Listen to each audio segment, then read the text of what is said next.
ચલો આગળનો પ્રશ્ન છે કે જળ પ્રદૂષક જૈવ વિઘટનીય કાર્બનિક પદાર્થ ખાલી જગ્યા દ્વારા રજૂ થાય છે, બરાબર? આ બધી વસ્તુ છે. પણ હવે આ આખો ટોપિક સમજતા પહેલાં તમારે બે ત્રણ ટોપિક જે છે એ સમજવા પડે. એ બધા ટોપિક સમજ્યા પછી તમને આ આખો કોન્સેપ્ટ ક્લિયર થઈ જશે અને એના આધારે આપણે ફરીથી અહીંયા આવીશું. સૌથી પહેલો કોન્સેપ્ટ શું છે એ સમજીએ. સૌથી પહેલાં તમે સમજો કે ડીઓ એટલે કે ડિઝોલ્વડ ઓક્સિજન. ડિઝોલ્વડ ઓક્સિજન એટલે કે ડીઓનો મતલબ શું?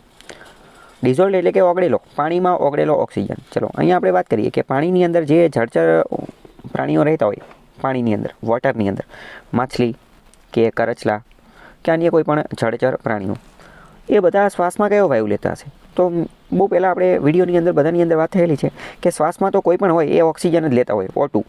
શ્વાસની અંદર શ્વાસની અંદર કોઈ પણ સજીવ ઓક્સિજનનો જ ઉપયોગ કરે, બીજા કોઈનો ઉપયોગ કરે નહીં. તો જળચર પ્રાણીઓ પણ ઓક્સિજનનો જ ઉપયોગ કરતા છે. તો એ લોકો જળચર પ્રાણીઓ, water animals, water organisms, aquatic organism, એ ઓક્સિજન ક્યાંથી લાવતા હશે? તો એ ઓક્સિજન લાવતા હોય પાણીની અંદર જે ઓક્સિજન ઓગળેલો હોય ને, પાણીની અંદર પણ ઓક્સિજન ઓગળેલો હોય, પાણીની અંદર ડિઝોલ્વડ ઓક્સિજન આપણે જેનો કહીએ એનો ઉપયોગ કરતા હોય. તો આટલું તમને ખ્યાલ આવી જશે. બીજી વસ્તુ, પણ અમુક એવા પ્રાણીઓ હોય, જળચર પ્રાણીઓ તે કે જે માછલી ના હોય, ફિશ ના હોય, એક્વેટિક એનિમલ્સ ના હોય. અને એક્વેટિક એનિમલ્સ ના હોય એટલે પાણીની અંદર જે ડિઝોલ્વડ ઓક્સિજન, ઓગળેલો ઓક્સિજન હોય ને, એ ન લઈ શકે. કેમ? કારણ કે એ મેમલ હોય, સસ્તન પ્રાણીઓ હોય, મનુષ્ય જેવો હોય. તો એવું છે કોઈ? તો કે ડોલ્ફિન ને, વહેલ ને, આ બધા છે ને. અને એટલે તમે જોયેલું હશે કે એ લોકો આ ડિઝોલ્વડ ઓક્સિજન, ઓગળેલો ઓક્સિજન ના લઈ શકે. અને ઓગળેલો ઓક્સિજન ના લઈ શકે એટલે વારંવાર શ્વાસ લેવા માટે ઉપર આવતા હશે. તમે જોયેલું હશે કે ડોલ્ફિન ઉપર આવતી હોય, પાણીની બહાર આવતી હોય, શાર્ક, વહેલ, આ બધા પાણીની ઉપર આવતા હોય. કેમ? કારણ કે એક રીતે જોઈએ તો એ ફિશ છે જ નહીં. They are not fish. તો એ શું છે? દે આર મેમલ્સ, સસ્તન પ્રાણીઓ છે, મનુષ્ય જેવા સ્તન ધરાવતા પ્રાણીઓ છે, બચ્ચાને જન્મ આપે છે, બરાબર? તો આ બધી વાતો થઈ ગઈ. ઇન શોર્ટ, સૌથી પહેલો કોન્સેપ્ટ આપણે શું સમજ્યા? ડિઝોલ્વડ ઓક્સિજન. પાણીની અંદર ઓક્સિજન ઓગળેલો હોય અને આ ઓગળેલા ઓક્સિજનનો શ્વાસમાં ઉપયોગ કરે દરેક પ્રકારના જળચર પ્રાણીઓ, એક્વેટિક એનિમલ્સ. તો હવે આ લોકો જેટલા પણ પ્રાણીઓ હશે, જળચર પ્રાણીઓ, એ શ્વાસ લેવામાં ઓક્સિજનનો ઉપયોગ કરશે. તો એ કેટલા ઓક્સિજનનો ઉપયોગ કરશે? એ કેટલા ઓક્સિજનની ડિમાન્ડ કરશે? એને કહેવાય BOD એટલે કે બાયોલોજિકલ ઓક્સિજન ડિમાન્ડ. તો કે બાયોલોજિકલ ઓક્સિજન ડિમાન્ડ એટલે શું? તો એને તમે એવી રીતે સમજી શકો કે તો સૌથી પહેલાં BOD, બાયોકેમિકલ ઓક્સિજન ડિમાન્ડ, એ સમજતા પહેલાં એક કામ કરો, પહેલાં આપણે OD સમજીએ, ઓક્સિજન ડિમાન્ડ. તો હવે તમને એ તો ખબર પડી ગઈ કે જળચર પ્રાણીઓ જે છે એ પાણીમાં ઓગળેલા ઓક્સિજનનો ઉપયોગ કરે છે. તો હવે માની લો કે અત્યારે પાણીની અંદર, વોટરની અંદર 10 સજીવો રહે છે, 10 માછલી રહે છે. તો એ અમુક પ્રકારના ઓક્સિજનનો ઉપયોગ કરશે શ્વાસ લેવામાં. એટલે કે એ ડિમાન્ડ કરશે, માંગણી કરશે, ઓક્સિજનની ડિમાન્ડ કરશે. આ ડિઝોલ્વડ ઓક્સિજન, ઓગળેલો ઓક્સિજન જે છે લેશે. હવે માની લો કે આ 10 સજીવ જે છે, 10 માછલી, એની બદલે 20 માછલી થઈ ગઈ. 10માંથી 20 માછલી થઈ ગઈ. તો હવે પહેલાં ઓક્સિજનની જેટલી ડિમાન્ડ હતી એટલી ને એટલી રહેશે કે વધારે રહેશે? પહેલાં એમને જેટલો શ્વાસની અંદર જેટલો ઓક્સિજન જોતો હતો એટલો ને એટલો જોશે કે વધારે જોશે? કારણ કે તમે વિચાર કરો કે પાણી જે છે, પાણીની અંદર જે ડિઝોલ્વડ ઓક્સિજન, ઓગળેલો ઓક્સિજન જે છે એ તો મર્યાદિત માત્રામાં જ છે ને. એ તો કંઈ થોડો ઓટોમેટિક વધી જશે? એ તો કંઈ ઓટોમેટિક વધવાનો નથી. આ 10 માછલીમાંથી 20 માછલી થઈ તો શું એનાથી કંઈ આ ઓગળેલો ઓક્સિજન જે છે એમાં કંઈ વધારો ઘટાડો થવાનો છે? તો કે એ તો એટલો ને એટલો રહેવાનો છે. તો હવે તમે વિચાર કરો કે 10 માછલીને જીવવા માટે પહેલાં જેટલો ઓક્સિજન જોતો હતો અને હવે 20 માછલીને જેટલો જીવવા માટે ઓક્સિજન જોશે, તો શું એમાં વધારો થશે કે ઘટાડો થશે? તો ઓબ્વિયસ વાત છે કે પહેલાં 10 માછલીની જેટલી ઓક્સિજનની ડિમાન્ડ હતી એની કરતાં 20 માછલીની ઓક્સિજનની ડિમાન્ડ વધુ હશે, એની માંગ વધારે હશે. તો આપણે પહેલાં શું એવું કહી શકીએ કે જો દરિયાઈ જીવસૃષ્ટિની અંદર સજીવોની અંદર વધારો થાય, સજીવોની સંખ્યામાં વધારો થાય, તો ડિઝોલ્વડ ઓક્સિજન, ઓગળેલો ઓક્સિજન, એની ડિમાન્ડ, એની માંગમાં વધારો થાય, એની માંગણીમાં વધારો થાય. તો ઓબ્વિયસ છે આ વધારો થવાનો જ છે ને. આને આપણે ઓલા એક્ઝામ્પલ સાથે પણ સમજી શકીએ કે એક કોઠારની અંદર 100 સૈનિકોને ચાલી શકે તેટલું ભોજન, 30 દિવસ ચાલી શકે તેટલું ભોજન છે. તો બીજા 50 નવા સૈનિકો આવે તો કેટલા દિવસ ભોજન ચાલશે? તો આ એની જેવી જ વસ્તુ છે ને. ઓક્સિજન એ પણ મર્યાદિત માત્રામાં છે. જેમ જેમ સજીવો વધતા જશે તો શું થશે? એની ડિમાન્ડ વધતી જશે. તો આ તમને ખ્યાલ આવી ગયો, બરાબર? હવે બીજી વસ્તુ આપણે સમજીએ. તમે એક વસ્તુ નોટ કરેલી છે, આપણે ડિકમ્પોઝિશન ડિકમ્પોઝર્સ, ડેટ્રીવર્સ, આ બધા ટોપિક સમજી ગયા છીએ. મતલબ કે વિઘટન કરવાની પ્રક્રિયા ચાલતી હોય.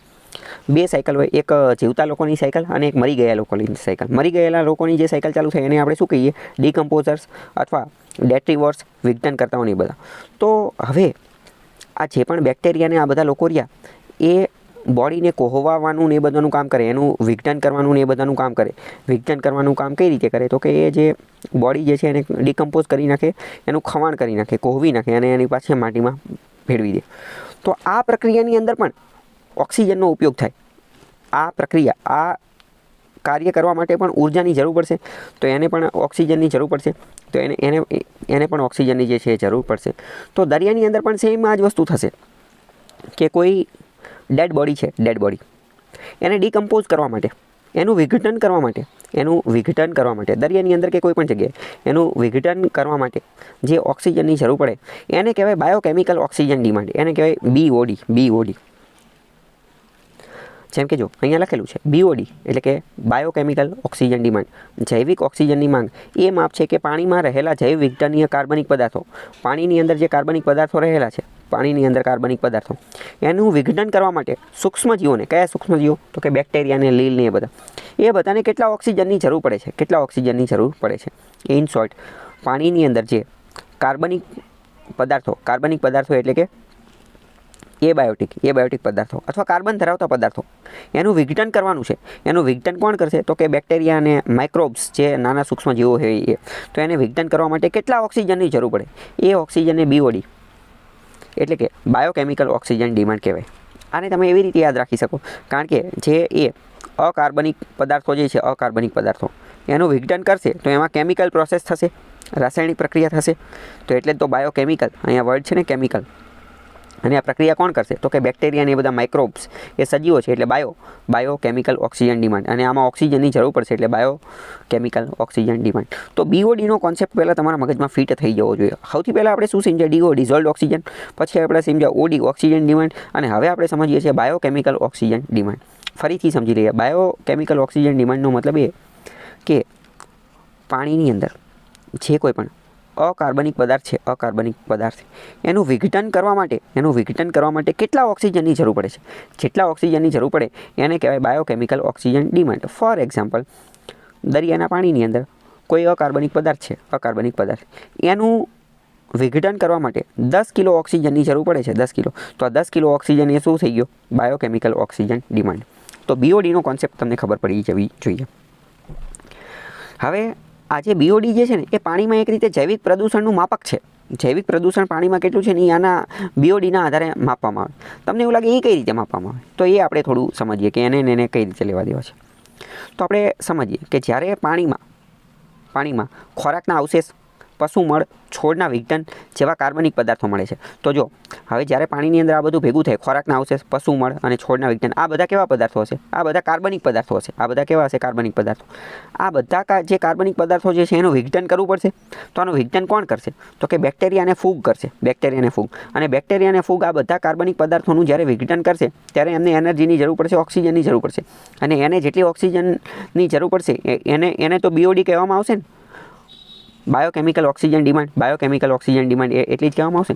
હવે તમે વિચારીને કહો, જો પાણીની અંદર આ બધો કચરો એટલે કે ખોરાકના અવશેષ, પશુમળ અને છોડના વિઘટન આ બધાની માત્રા વધી ગઈ તો BODનું પ્રમાણ વધશે કે ઘટશે? તો ઓબ્વિયસ છે કે BODનું પ્રમાણ વધશે ને. કેમ? કારણ કે પહેલાં ફોર એક્ઝામ્પલ ચાલો આપણે છોડના પાંદડાની વાત કરીએ. પહેલાં 10 છોડના પાંદડા હતા, તો પહેલાં ખાલી 10 છોડના પાંદડાનું વિઘટન કરવાનું હતું, તો એની માટે એટલો ઓક્સિજન જોતો. પરંતુ હવે છોડના પાંદડા વધી ગયા, 20 થઈ ગયા, 50 થઈ ગયા, તો હવે એની માટે જે BOD, બાયોકેમિકલ ઓક્સિજન ડિમાન્ડ જે છે એમાં વધારો થશે, કારણ કે આ બધા વધી ગયા છે એટલે. તો હવે તમને ખ્યાલ આવ્યો કે જો BOD વધે છે, બાયોકેમિકલ ઓક્સિજન ડિમાન્ડ વધે છે, તો આપણને ખબર પડી જાય કે હકીકતમાં શું થઈ રહ્યું છે કે પ્રદૂષણ વધી રહ્યું છે. પાણીની અંદર આ અવશેષને, પશુમળને, છોડના વિજ્ઞાનને આ બધી પ્રક્રિયા વધી રહી છે. જેટલો વધુ જૈવિક કચરો હશે એટલો વધુ ઓક્સિજનનો વપરાશ થશે અને જેટલો વધુ ઓક્સિજનનો વપરાશ થશે એટલો વધુ બીઓડી જે છે જરૂર પડશે.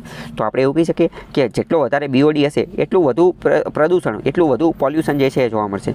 અને જો બીઓડી ઓછો છે, બાયોકેમિકલ ઓક્સિજન ડિમાન્ડ ઓછું છે, એનો મતલબ એમ કે શુદ્ધ પાણી એટલું વધારે શુદ્ધ પાણી છે. તમને એવું લાગે એવું કઈ રીતે? તો આપણે સમજી ગયા ને, કારણ કે બાયોકેમિકલ ઓક્સિજન ડિમાન્ડની જરૂર ક્યારે પડે? જ્યારે કચરો સાફ કરવાનો છે, જ્યારે એનું વિઘટન કરવાનું છે ત્યારે. તો જેમ જેમ વધુ કચરો આવતો જશે એમ બીઓડીનું પ્રમાણ વધતું જશે. એમ બીઓડી એટલે કે એની માંગ જે છે એ વધતી જશે. જો કચરો ઓછો હશે તો બીઓડીની ડિમાન્ડ ઓછી રહેશે.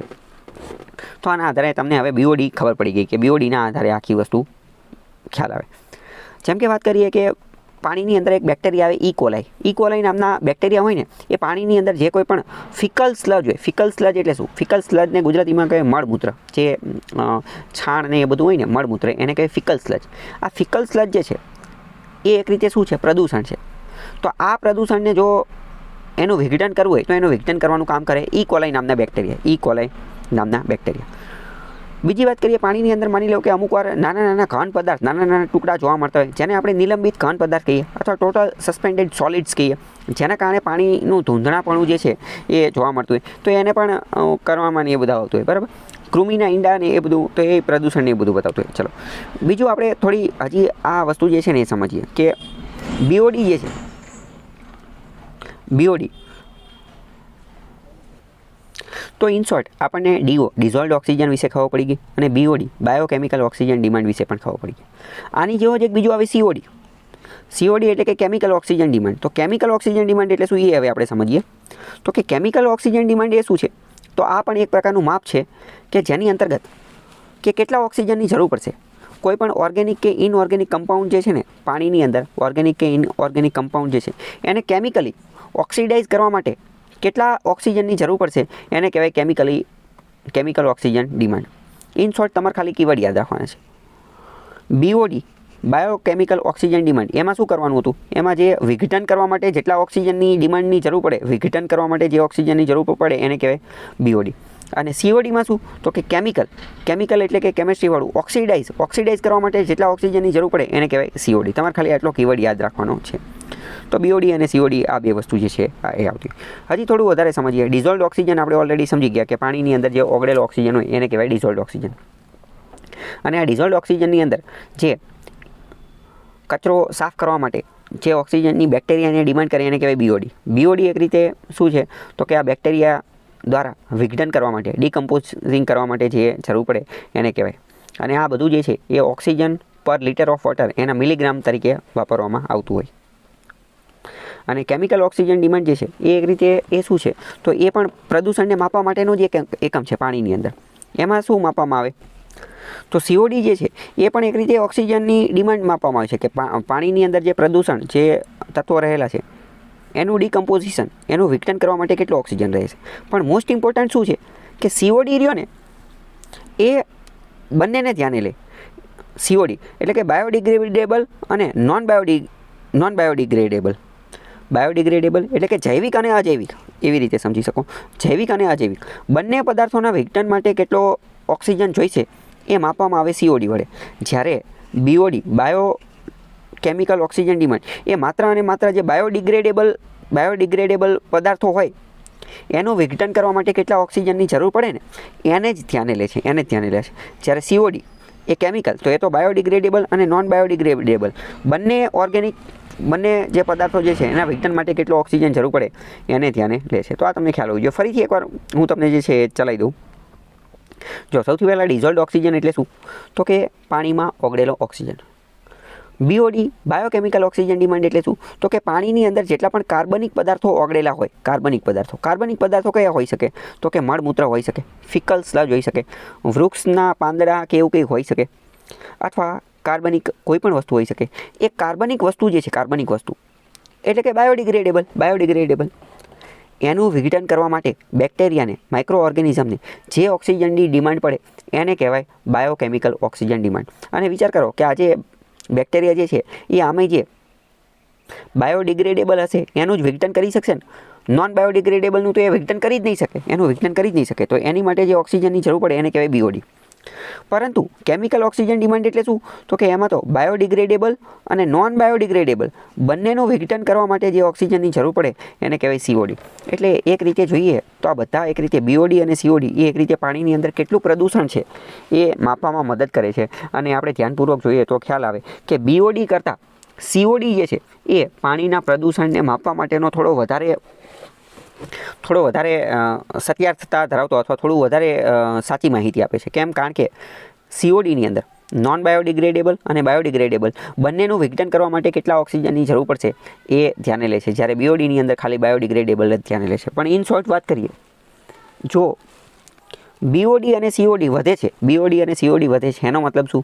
એનો મતલબ એમ કે પાણીની અંદર પ્રદૂષણ વધી રહ્યું છે, પાણીની અંદર પ્રદૂષણનું પ્રમાણ વધી રહ્યું છે. કેમ? કારણ કે પ્રદૂષણનું પ્રમાણ વધે તો જ તો એનું વિઘટન કરવાનું થાય ને, અને તો જ તો એના ઓક્સિજનની ડિમાન્ડ વધી રહી છે. તો પ્રશ્ન પૂછાઈ જશે કે BODનું પ્રમાણ વધે છે એ શું ઇન્ડિકેટ કરે છે? CODનું પ્રમાણ વધે છે એ શું ઇન્ડિકેટ કરે છે? એ એવું ઇન્ડિકેટ કરે છે, એવું દર્શાવે છે કે પાણીમાં પ્રદૂષણ વધી રહ્યું છે. તો હવે આના આધારે આપણે એક ક્વેશ્ચન જોઈએ શું કહેવા માંગે છે કે જળ પ્રદૂષક જૈવ વિઘટનીય કાર્બનિક પદાર્થ ખાલી જગ્યા દ્વારા રજૂ જાય છે. એટલે કે જળની અંદર પાણીની, જો અહીંયા ગુજરાતી એકદમ એટલું બોગસ આપેલું છે કે કંઈ ખબર ન પડે.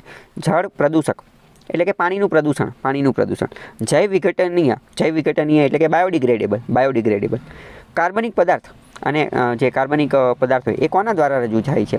તો એ BOD દ્વારા, બાયોકેમિકલ ઓક્સિજન ડિમાન્ડ દ્વારા રજૂ થાય છે. બાયોકેમિકલ ઓક્સિજન ડિમાન્ડ દ્વારા. અહીંયા COD જવાબ નહીં આવે. COD ઓપ્શનમાં આપેલું પણ નથી, પણ COD આપેલું હોત તો પણ જવાબ ન હોય. કેમ? કારણ કે અહીંયા ખાલી શું કીધું છે? જૈવ વિઘટનીય કાર્બનિક પદાર્થ. જો અહીંયા જૈવ અવિઘટનીય કાર્બનિક પદાર્થ આપેલું હોત તો અહીંયા COD જવાબ આવી જત. COD જવાબ જે છે આવે. બરાબર? તો જળ પ્રદૂષક વિઘટનીય એમાં આ જવાબ હોય. બાકી ઇકોલાઇન એ બધું આપણે જોઈ લીધેલું છે. તો આપણે જે ટોપિકનો અભ્યાસ કર્યો એ ટોપિકને ધ્યાનમાં રાખીને તે એક પ્રશ્ન પૂછાઈ ગયો UGC નેટમાં. A high amount of BOD, biochemical oxygen demand in a water body represent. એટલે કે કોઈ વોટર બોડીની અંદર BOD, બાયોકેમિકલ ઓક્સિજન ડિમાન્ડ એનું પ્રમાણ વધારે છે, હાઈ અમાઉન્ટ BOD જે છે BOD એ વધારે છે, તો એનો મતલબ શું? કે હાઈલી પોલ્યુટેડ વોટર, પાણી ખૂબ જ વધારે પ્રદૂષિત છે. તો પહેલું સાચું છે, કારણ કે આપણે પહેલાં જોયું ને કે BOD, બાયોકેમિકલ ઓક્સિજન ડિમાન્ડની જરૂર ક્યારે પડે? વધુને વધુ પાણી પ્રદૂષિત હશે તો એની અંદર જે વેસ્ટ હશે, બાયોડિગ્રેડેબલ વેસ્ટ હશે, એને ડિકમ્પોઝ કરવા માટે વધુ ઓક્સિજનની જરૂર પડશે. તો પહેલું સાચું છે. બીજું, presence of large amount of organic materials, એની અંદર ઓર્ગેનિક મટીરિયલ્સ જે છે એ પણ વધારે માત્રામાં હશે. તો એ વાત પણ સાચી છે, કારણ કે ઓર્ગેનિક મટીરિયલ્સ જે છે એ વધારે માત્રામાં હશે, તો એને જે છે એ ડિકમ્પોઝ કરવા માટે એટલો ઓક્સિજન જરૂર પડશે. તો એ વાત પણ સાચી છે. ત્રીજું, presence of good amount of dissolved oxygen. જો ડિઝોલ્વડ ઓક્સિજન અને BOD એને કંઈ લેવા દેવા છે જ નહીં ને. BOD, ડિઝોલ્વડ ઓક્સિજન અને BOD એને કંઈ લેવા દેવા નથી. ડિઝોલ્વડ ઓક્સિજનનો મતલબ શું? કે આખા પાણીના તળાવની અંદર અથવા આખી વોટર બોડીની અંદર કુલ કેટલો ઓક્સિજન ઓગળેલો છે એને જ BODને કંઈ લેવા દેવા નથી. BODનું કામ ડિકમ્પોઝિશન, વિઘટન એની હારે લેવા દેવા છે. તો C જવાબ નહીં આવે. A અને B સાચા છે. D જોઈએ. સેવરલી લિમિટેડ એક્વેટિક લાઈફ. સિવિયરલી એટલે કે ખૂબ જ તીવ્રપણે જે છે એ દરિયાઈ જીવન મર્યાદિત હશે. તો એ વાત પણ સાચી છે કે દરિયાઈ જીવસૃષ્ટિ જે છે એ લિમિટેડ, મર્યાદિત હશે. શા માટે મર્યાદિત હશે? કારણ કે BODની હાઈ અમાઉન્ટ છે. પોલ્યુટેડ વોટર છે, તો પોલ્યુટેડ વોટર, પ્રદૂષિત પાણી હશે તો એમાં તો મર્યાદિત લોકો દઈ શકશે ને. ઘણી બધે તો બીજા બધા તો ગાયબ થઈ ગયા હશે, નાશ થઈ ગયા હશે.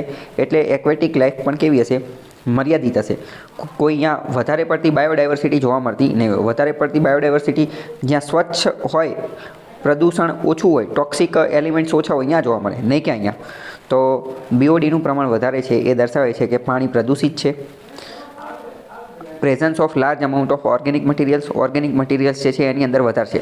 ઓર્ગેનિક મટીરિયલ્સ એટલે કયા? ઓર્ગેનિક મટીરિયલ્સ એટલે તો બાયોડિગ્રેડેબલ, અને બાયોડિગ્રેડેબલ જે છે એની માટે તો BODનું જરૂરી છે ને. જો અહીંયા ઓર્ગેનિકની બદલે ઇનઓર્ગેનિક શબ્દ આપેલો, ઇનઓર્ગેનિક મટીરિયલ્સ, તો વિધાન ખોટું પડે. કેમ? કારણ કે ઇનઓર્ગેનિક મટીરિયલ્સ હોય તો એની માટે તો CODની જરૂર પડે. અહીંયા BODની વાત છે. બરાબર? તો આ રીડ બિટવીન ધ લાઇન અને આનું જે કન્ફ્યુઝન જે છે દૂર કરવું પડે. ત્રીજું, ડિઝોલ્વડ ઓક્સિજન કેટલી માત્રામાં છે તો એને કંઈ લેવા દેવા છે નહીં, અને D પણ સાચું છે. જો એ બધું અહીંયા એનો જવાબ પણ આપેલો છે અને એ બધી વસ્તુ સમજાવેલી પણ છે. તો આપણે થોડું સમજવાની કોશિશ કરીએ કે બાયોકેમિકલ ઓક્સિજન ડિમાન્ડ એ ઓક્સિજન બેક્ટેરિયા અને માઇક્રો ઓર્ગેનિઝમને ઇન શોર્ટ ડીકમ્પોઝિશન માટે જરૂર પડે એ. બાકી બધું લખેલું છે, તમે વાંચી શકો છો. ઓલરેડી મેં તમને આખો ટોપિક ચલાવી દીધેલો છે.